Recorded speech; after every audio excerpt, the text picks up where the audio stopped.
Honorable Chancellor, respected Chief Guest, guests of honor, my dear colleagues, friends, and press and students, a very good morning to all of you.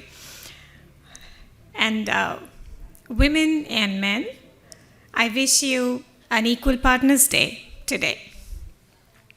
So, I think the problem with Women's Day is we tend to put the focus on the woman one day of the year. And my husband, Dr. Shekhar, the feminist, has spoken about it. You're special throughout the year, and your voice is meant to be heard every day, every day of the year. And I'm very fortunate to have men like Dr. Shekhar in my life. I want to take this one day to acknowledge what a great partner he is. And I also want to acknowledge my parents who brought me up, making me believe in myself. Never, not even 1 second, it ever crossed my mind to think that I am less than a man or even to benchmark against a man. I am myself. I am Sandhya. I'm an individual. I never think in terms of I'm a woman or that he's a man and so on.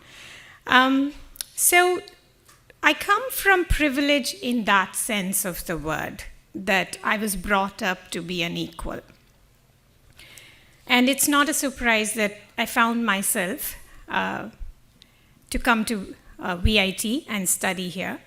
And I see beautiful women and talented women sitting out there today. And you all are empowered. You're great women, but you're all empowered. Why I'm saying but, I will explain in a minute or so. I feel that you have it in you. I don't think you question yourselves. I don't think you doubt yourself. You second guess yourself. I don't think any of that. I think you're out here to conquer the world, and I think that you're here to design wonderful products and execute so many important projects and create so many things that will make the world or save the world, right?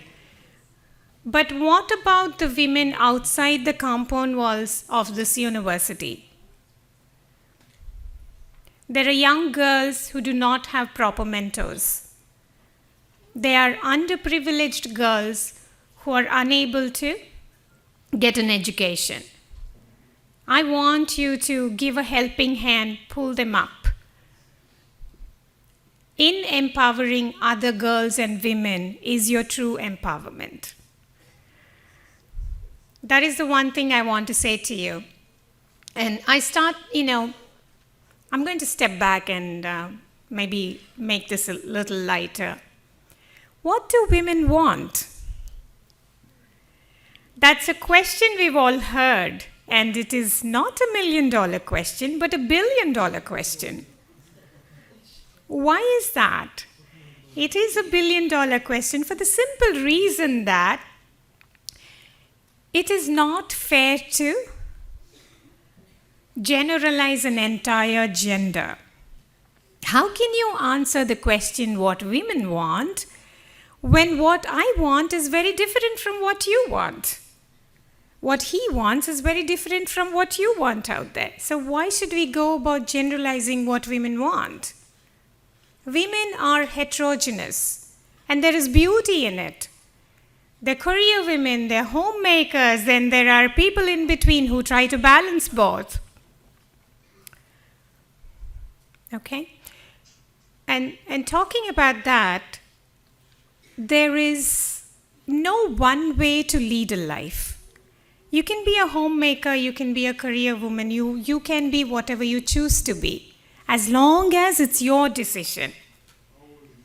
I don't want your father deciding for you, brother deciding for you, or your boyfriend or husband deciding for you. I want you to make your life decisions. And yes, take the opinions of your fathers as much as your mothers, or your brothers as much as your sisters. And definitely have an equal partnership with your men in life, which means you will listen to them as much as they listen to you. But the point is, you be the queens of your own decision making. That's the most important thing. And my husband talked about financial independence. That's very, very important. Even if you don't earn directly, hold the keys to that purse, dear girls. Okay. I see a much more equal world than I've seen as a kid. And I appreciate all the women that came before us. But when we talk in common language or in career meetings, the go-to gender is he, right? The go-to pronoun is he. We talk about what kind of a person are we going to hire for this role? What will his qualities be? As soon as we talk about he, his, him, then we start stereotyping that role in a male form. That creates an injustice psychologically, subconsciously. So I urge you to use she, her more. So let the de facto gender be she, not he, please. And I want you girls, you're empowered, you're powerful. I want you girls to be mentors to your little sisters or girls out there that do not have proper mentors in their lives. Fill the world with female role models. Talk about Marie Curie, not just Superman, Batman, and whatever man, but talk about Marie Curie, talk about Ada Lovelace, or Florence Nightingale, or our own Sarojini Naidu, or our own Ida Scudder, Mother Teresa.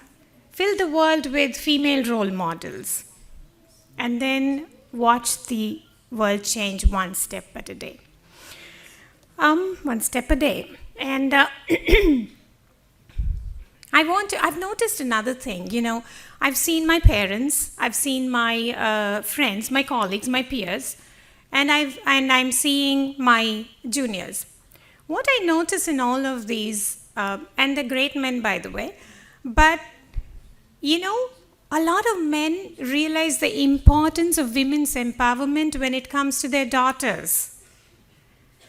But what about when it comes to your wives and peers at work and at school? Women's empowerment, people, is not just for your daughters and granddaughters, but it is for your peers.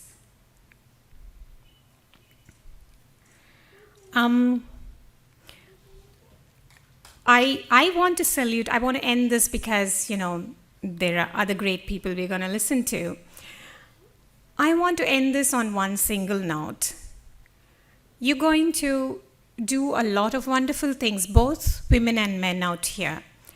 And you are going to make a lot of money, do wonderful things. In that, please do not forget the girl child.